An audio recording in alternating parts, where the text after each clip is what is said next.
More educational U.S. rules croquet from the 2022 Steuber Classic. Second flight action. National Croquet Center. Playing red and yellow is Sheila McCauley from, I think, West Hampton on Long Island. She has an 8 handicap. Paul Neubecker is your videographer again.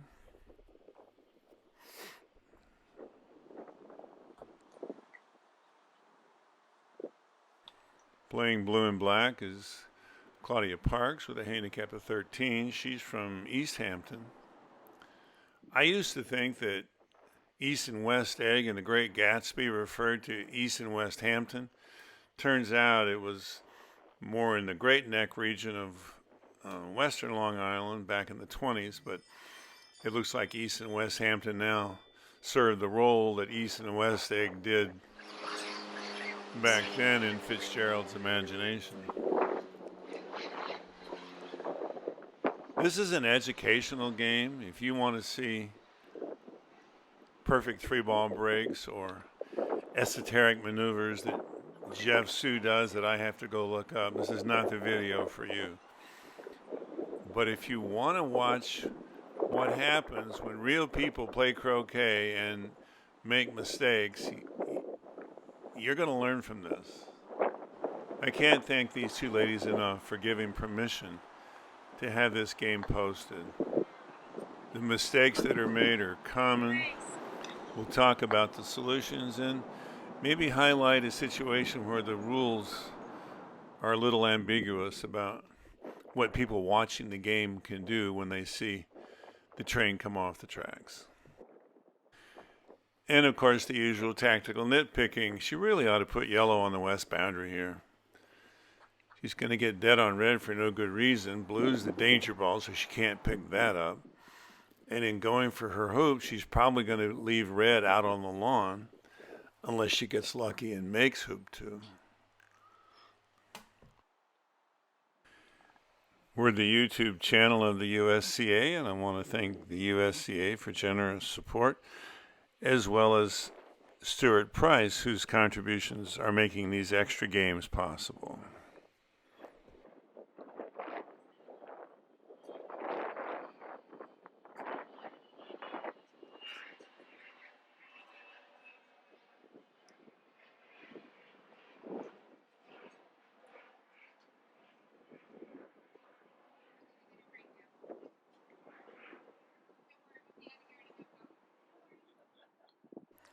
This is second flight, so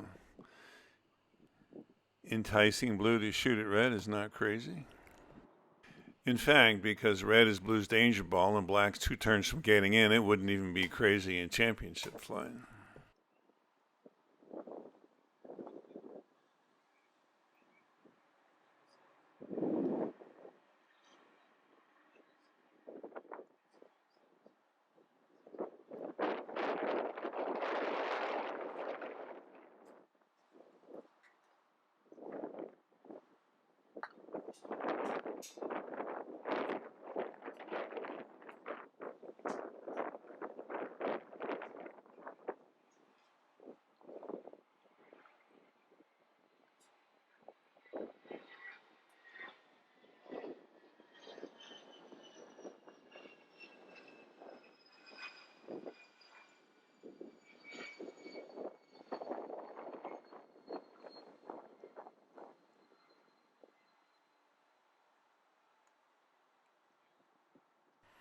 Bravo.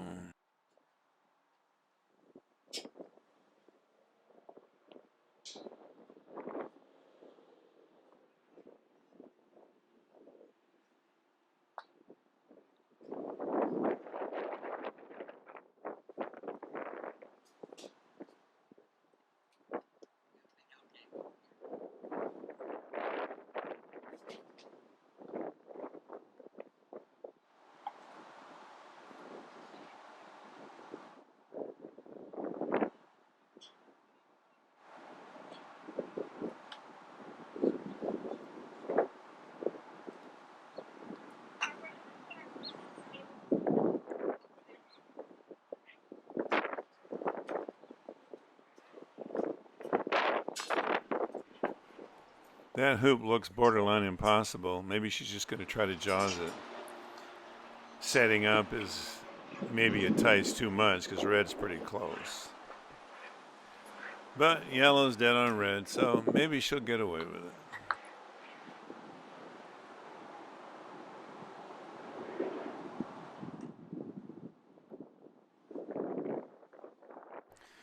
You probably know the on-screen board format by now. Standard deadness board with the addition of clip position in column 2. Blue may be hiding behind the hoop. So this is a good option since blue's dead on red and can't set up again.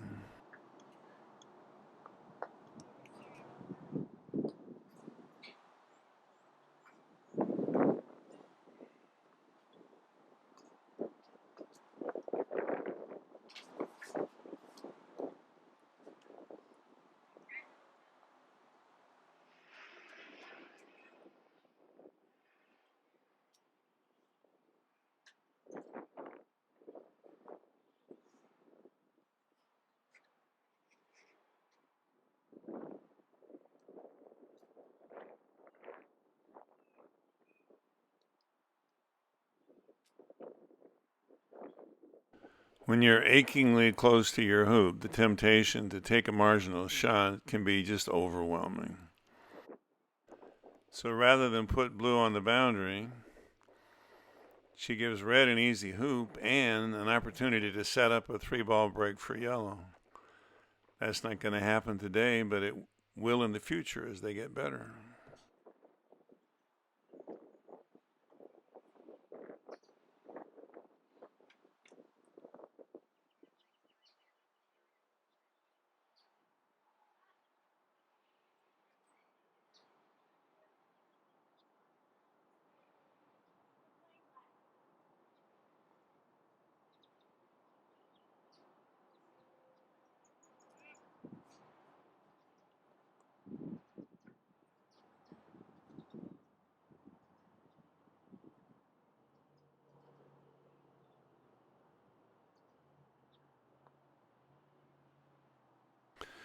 Now, because yellow's dead on red, it couldn't really use it to make hoop 2, so there's no reason for red and yellow to join up.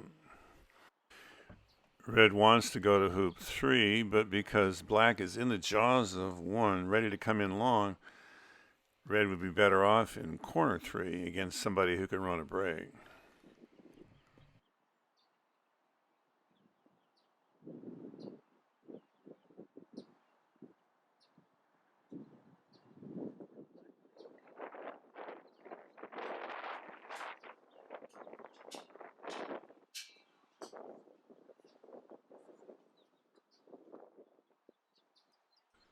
Awesome shot, living dangerously.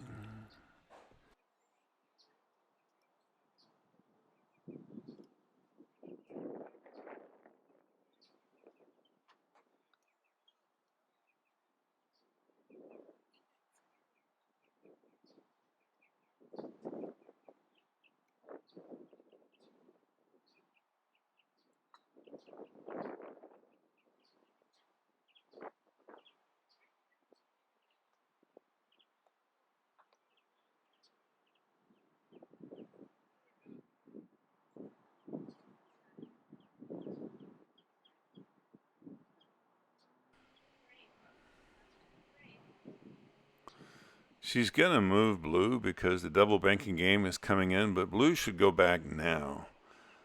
There's no reason to wait. Sheila is appropriately shooting at black, leaving blue, which is a better pioneer for hoop 2 in place.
Great. Now she has a 4-ball break if she can maintain control. And she maintains that control by taking the short shot first.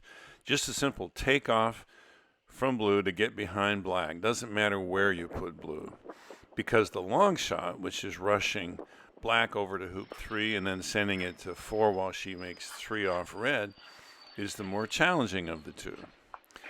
She does it the other way around because she wants to get blue out of there. And now she leaves herself with this shot on black, and even if she makes it, it's a stretch for her to get over there and make hoop 3. So short shot first, long shot second works in American rules and AC as well.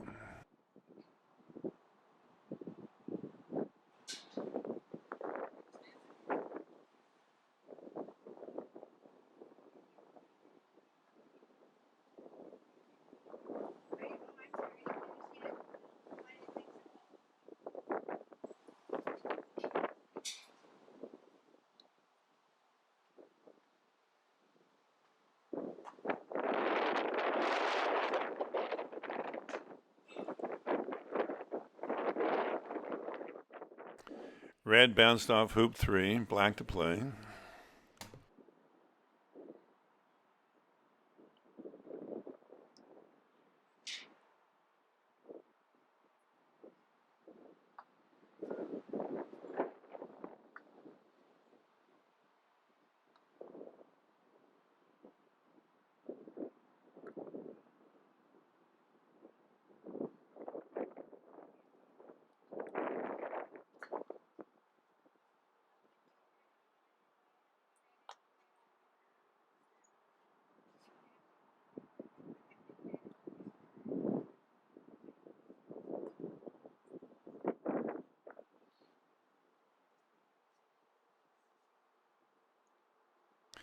Here, Sheila's playing her opponent not ideal tactics. Leaving those 2 balls together at hoop 3 should be suicide. But to take advantage, Claudia needed to roquet blue, guarantee making hoop 2, and then getting over to hoop 3.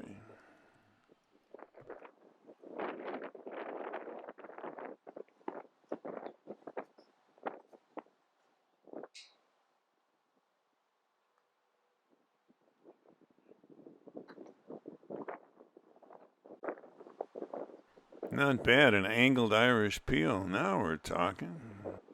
In this game, she probably could have just given red a rush to hoop 4 with yellow, but against a break runner, that would have been folly, so getting both balls away from hoop 3 was probably a good idea.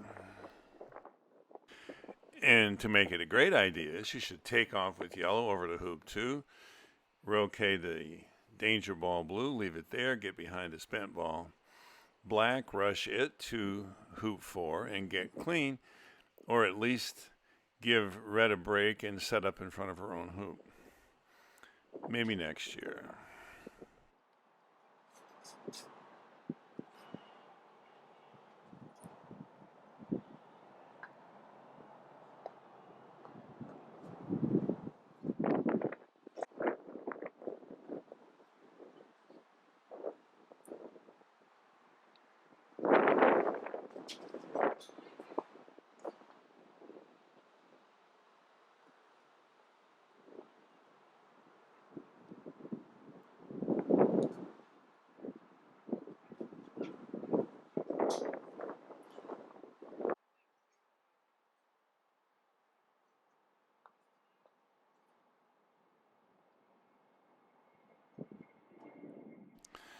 Croqueting partner into hoop shooting position makes sense here because she was already dead on it and yellow is dead on red, so she can't just leave red for yellow after she makes the hoop. We mentioned later that this is more or less the only time this does make any sense.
Al Dilley, no relation, got to a handicap of -1 playing the Palm Beach two-step, make a hoop and get out of bounds, which is the way Claudia is probably always going to play. But she's going to have to tighten up around the hoops to be successful with that.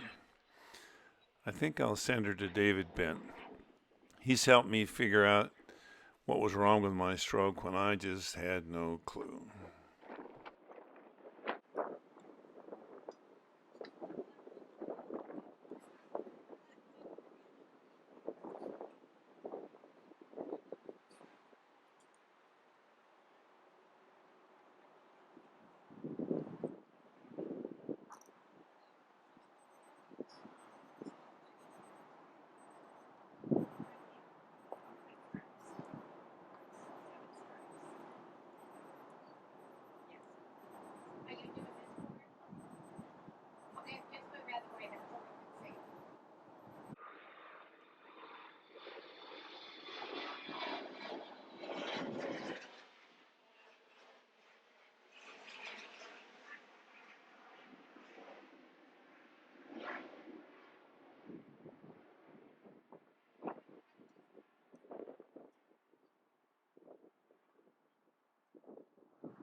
Why can't it stay there? But that's what got plugged in.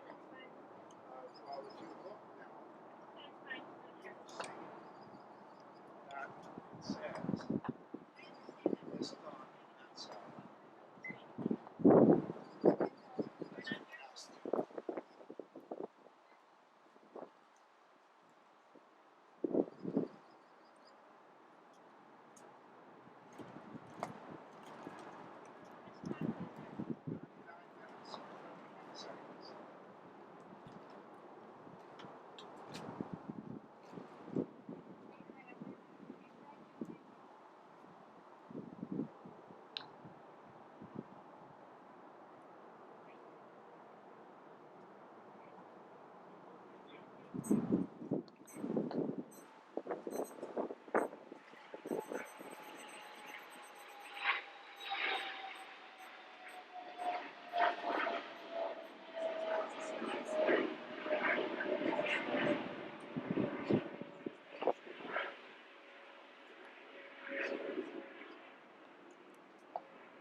Well, I just said you're playing on this court next, so it's a convenient place to. I can't worry about this game going late, missing the start of my next. Oh, well, yeah. She's taking it way ahead. Good for you. That's like. Whoa, now she's thinking first flight. She's way behind. Yellow's off the boundary. Send it to black. Not to be. And for Sheila, next year when she's in first flight, she'll pick up blue after she taps yellow, send blue to 2 back, and then give yellow the rush to 1 back for a 3-ball break to take yellow to peg next year. And here, even with lesser expectations, it would have been a little easier just to give yellow the rush and not get dead on anything. That shot she just did was gorgeous, but she didn't really need to do that. Maybe 11 or 11:30. Yeah, I think it's 11:30.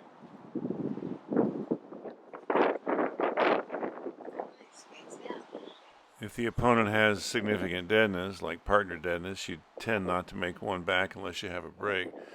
But here, blue and black had no deadness, so there's no reason for her not to just keep on going.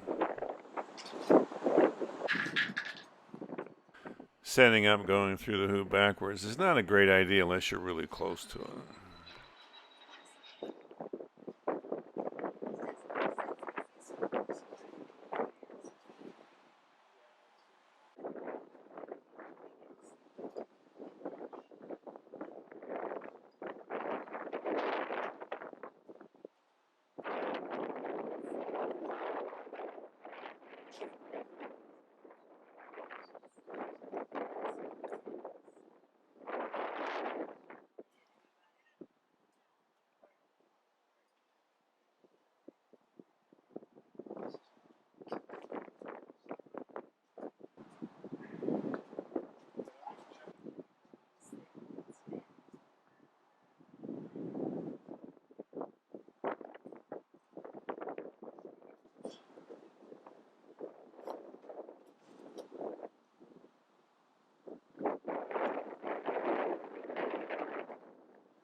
Consider red actually out of bounds halfway between 4 and 5, so it's harder to pick up, and she keeps Claudia from setting up at 5 if she makes 4.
I'm just lucky.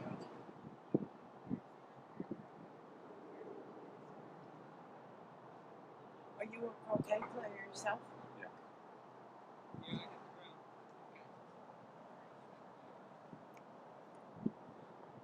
Is Russ still playing? Yeah, I think so. Shall we just watch your blue ball?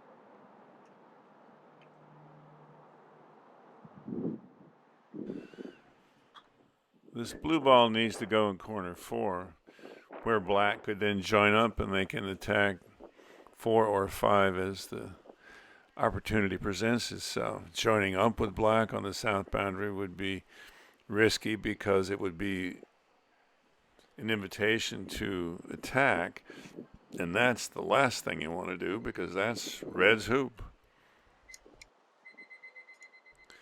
Now, Sheila's thinking about making breaks. She leaves yellow right there, picks up black off the south boundary, stops shots at 4 back, makes 3 back off blue, and she's off to peg. She's thinking, let's just get both of my balls around, which is okay at this level, except that black is in pretty good position to mess that up.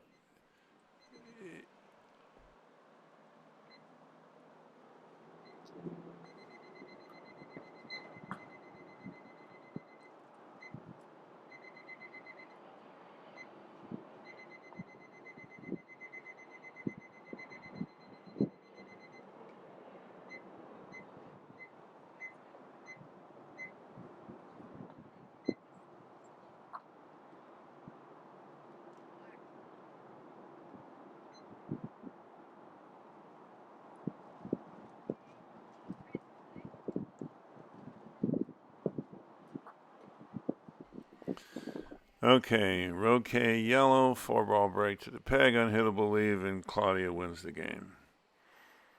Okay, she's not going to do that, but even if you're thinking in terms of just making a hoop or two at a time and getting out of bounds, you have to be willing to take advantage of what the opponent gives you. And this one's got a big red ribbon on it. She could bust up red and yellow and then rush blue to hoop 5 and try to keep on going.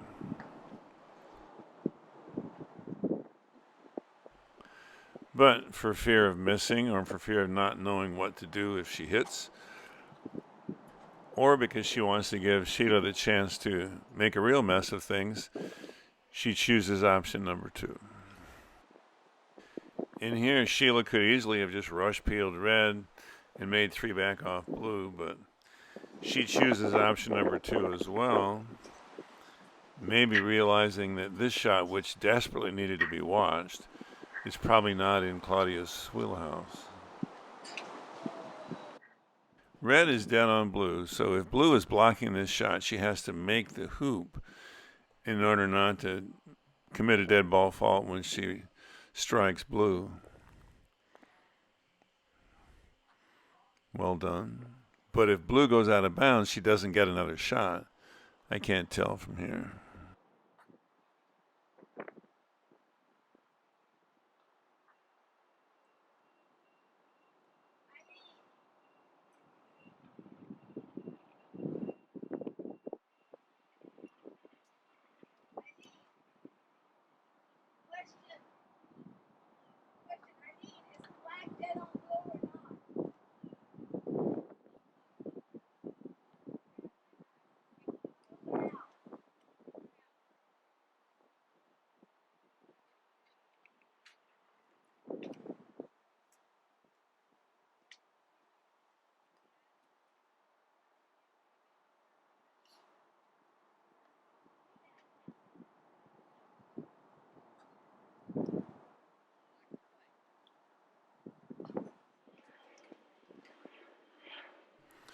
Everybody's clean. Blue's going to shoot at yellow, which makes sense because that's blue's hoop.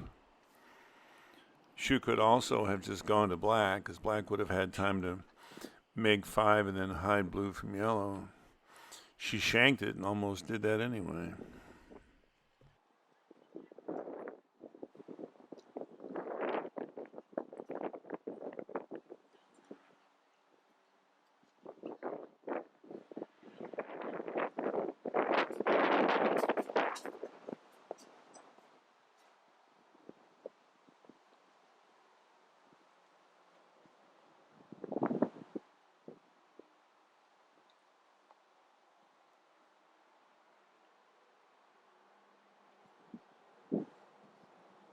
Brazen hussy. She's going to set up at blue's hoop when blue has an easy Croquet on partner black. Yeah. She can't tear herself away from her hoop to go to red the way she should.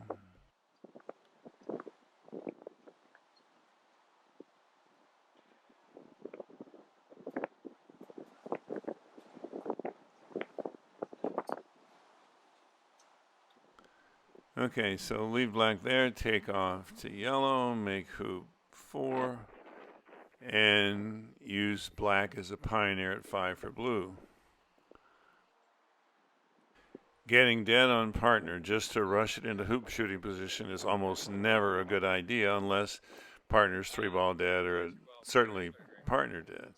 Now, almost as an afterthought, this is the right shot now, but it would have been so much easier had she just taken off from black in the first place.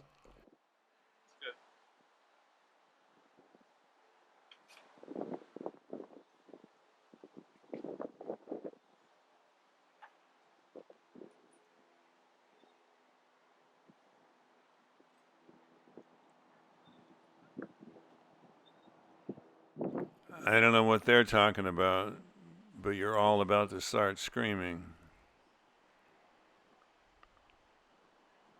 It's red to play.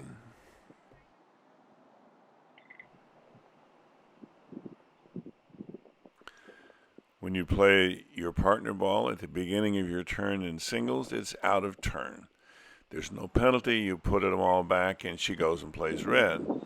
Now, because Claudia just played blue, she naturally plays black, was the second out of turn. And when Sheila commits the third out of turn for the same reason with red, now if they figure it out, all they should correct is the last out of turn. Let's see how long this goes on. And the challenge to you, dear reader, is never again to call what they're doing wrong ball. These are not wrong ball faults. These are out of turn errors in play. And they are exhaustively treated in Rule 11.1 in the book. And additionally, this is one of the 7 items that should trigger an intervention as described in Rule 13.3 by an official of the game, a referee, the board keeper, etc. More on who should and should not intervene a little bit later.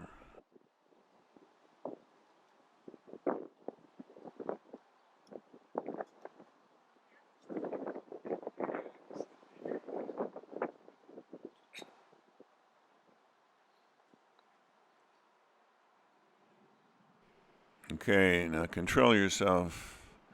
She's about to add insult to injury. Yellow was for penalt, not one back. And you, as an informed bystander, are not allowed to intervene when she goes for a wrong hoop, nor is her opponent obliged to tell her what she just did wrong.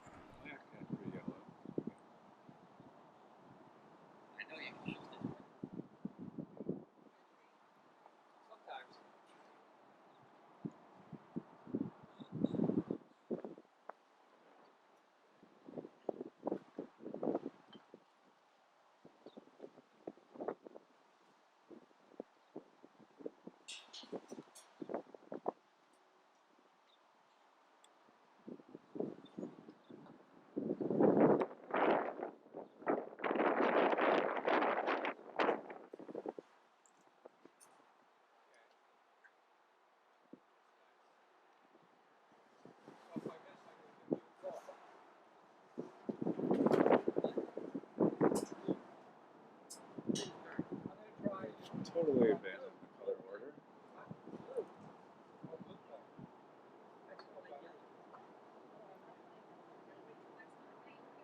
Wrong order, wrong groups. A lot going on here. I knew the rules better.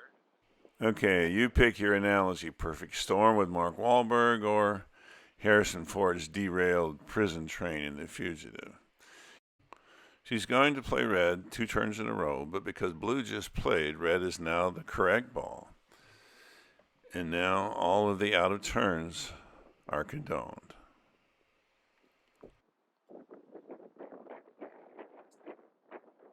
Now, she's obviously still going for the wrong hoop, but you cannot intervene for that reason. However, if you recognize that both of her clips on one back are misplaced from penult where they should be, then you are obliged, as is the opponent, to intervene now. The clips would go on penult, the deadness and ball position stay the same, and she tries to recover from the mess she's made. No one noticed any of that, of course, and now we get to deal with the third component of our rules conundrum potpourri.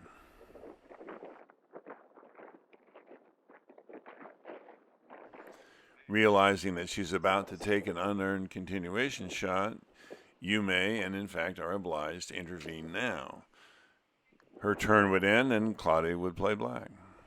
The red and yellow clips go on penult. The board would then reflect the actual state of the game.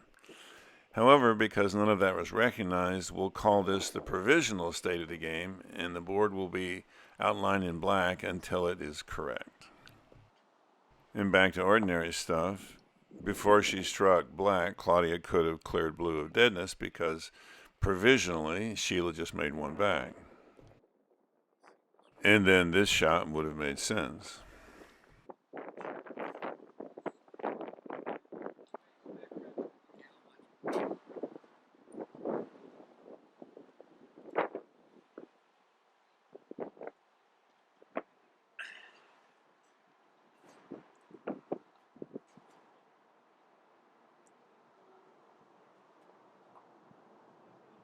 So because she didn't use the one back clearance for blue, that's a dead ball fault.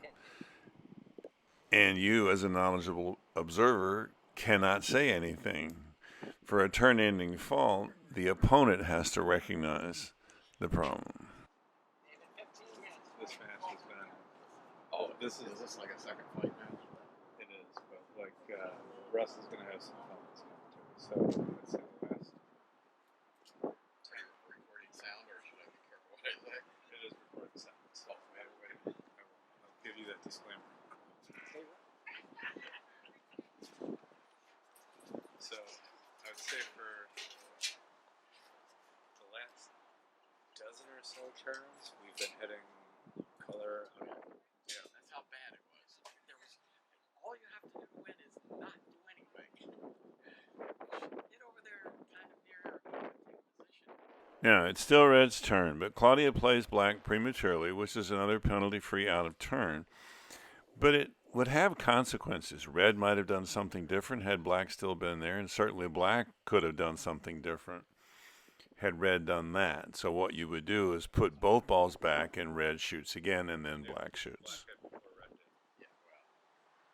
no harm done. I can't believe she not realized she just ran out. It's like she went all the way around instead of going to a pendulum. She went back to one.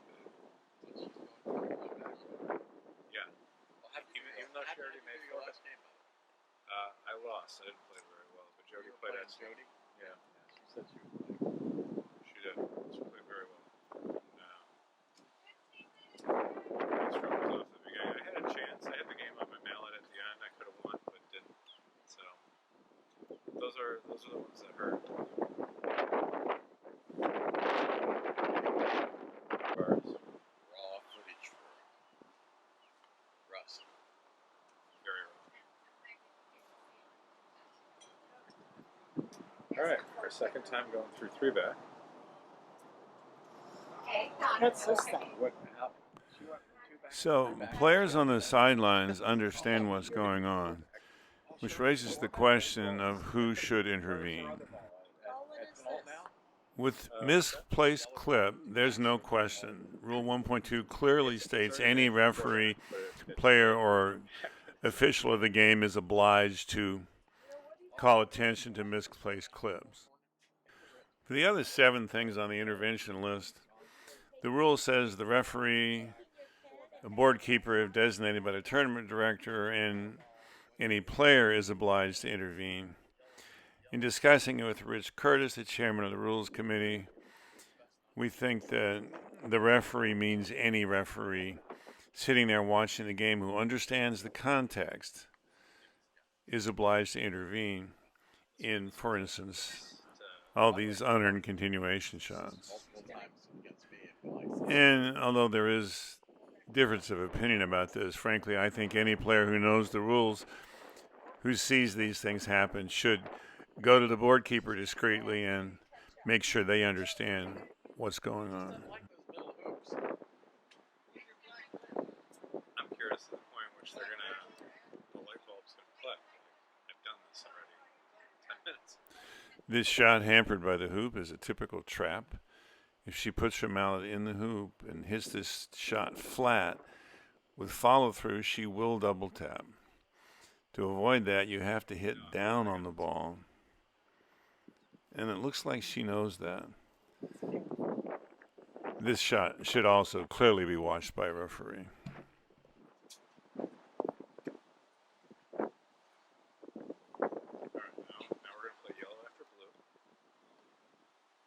Uh-oh, here we go again. Red was so far away and yellow was all set up, so she was sucked into out of turn. Yellow played after blue.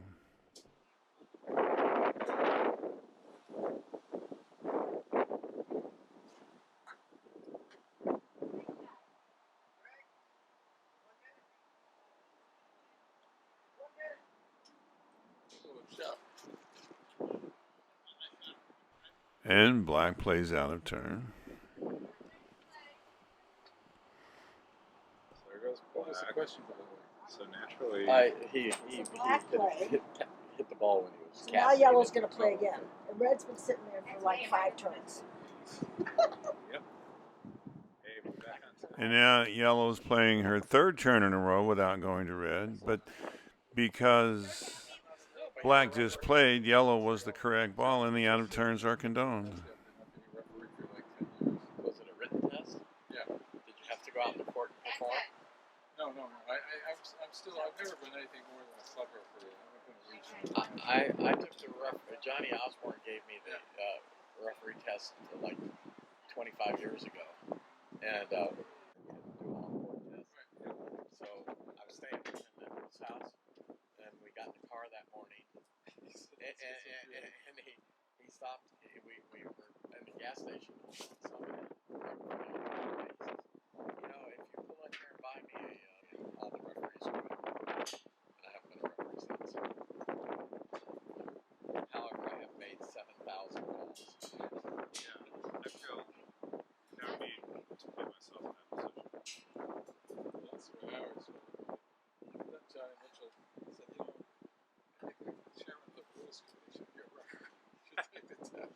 Well, that is fair. I said, yeah, I think you got a point there, so I'll take the test. I'd like to be chairman of the rules committee. So take it over. Yeah. Do I get to make like decisions or? What is this Daniel's business? Your name That's gotta go, I swear first thing. her black ball, okay. Good. Or that name. This one I can't figure out. Black was in hoop 6. They probably moved it because of the double banking game. Now it's blue to play, and if black was where it was supposed to be, all she'd have to do is rush peel black. But they forgot to put it back, which means it's misplaced position. Long shots. Is it black in the jaws? Pretty sure black is in the jaws. Did somebody move it to? I think so. Different place? But good for her. She made 6 with blue anyway. And the limit of claims on that would be the She went through 5. first shot of the opponent's next turn. Oh no, that's the solid game. But nobody figured it out, so Now off they go. 6 that way. Now she's got black in her hand. Then she took off to the corner. Red makes 4 back for the second time. And she does put the red clip on penult now, which is where it's belonged for quite some time. Red goes back to set up yellow to come through 3 back and maybe make 4 back. She's finally got. And now Jody Rugart, who is a referee, gets involved, but I don't know how long she'd been watching. And because red had already played, black needed to be played from its misplaced position, which is what Claudia did.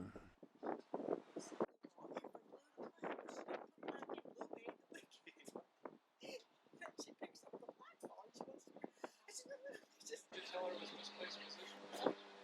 what? It's supposed to tell her she's playing from misplaced position. It was two tones after the fact.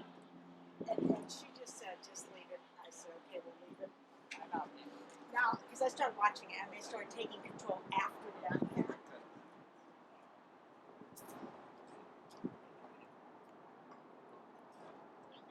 I am playing McCoy. Oh, I'm playing art tonight.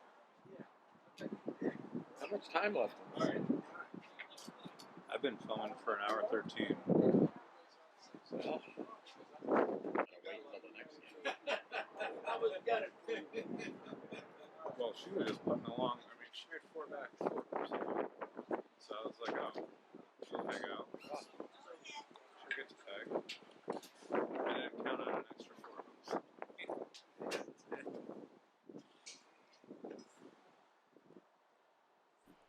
I'm pretty sure red passes here.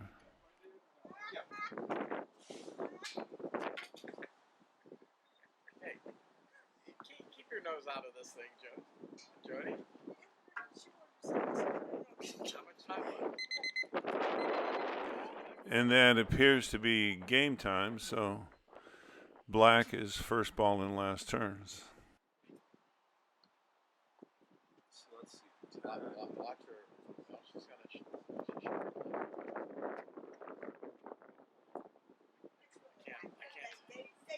They should have somebody here overseeing their game. That's just, and poor Sheila. I think this final score should be like 27. Sheila has a clue, but she just said, just leave it. She didn't know anything about what everything is. And just, so I said, you're fine, I'm fine. I just don't play. She's gonna win anyway. What does it matter, right? I like it. Like black goes through. You guys want solids or stripes? Huh? You want solids or stripes, or should we flip flop? Well, who are you playing? Conrad. Where is he? The first team here to play. Oh, there's Conrad. Can't. Too much. That is Claudia's last shot. And in most games, Sylvia would not be allowed to score any more hoops because she's ahead. And most tournament instructions say you can't score additional hoops if you're the last ball in last turns and you're ahead. But what she does is pretty cool. She roquets an Irish peels yellow, gets red through far enough to use her continuation shot from the roquet because she had already made that hoop. And now the physicists can relax because symmetry has been restored. Red and yellow clips are back on Penalt where they should have been 45 minutes ago. Claudia made some progress. Sylvia scored 8 unearned hoops that she doesn't get any credit for, and she still managed to win 20-12. I want to thank the USCA and Stuart Price for helping sponsor this video, but mostly I want to thank these two ladies who are great sports who allow me to put this game up because I think it's very useful to the croquet community to think not just about the rules, but who should and should not intervene in a situation like this. Give us a like, subscribe. We'll see you next time.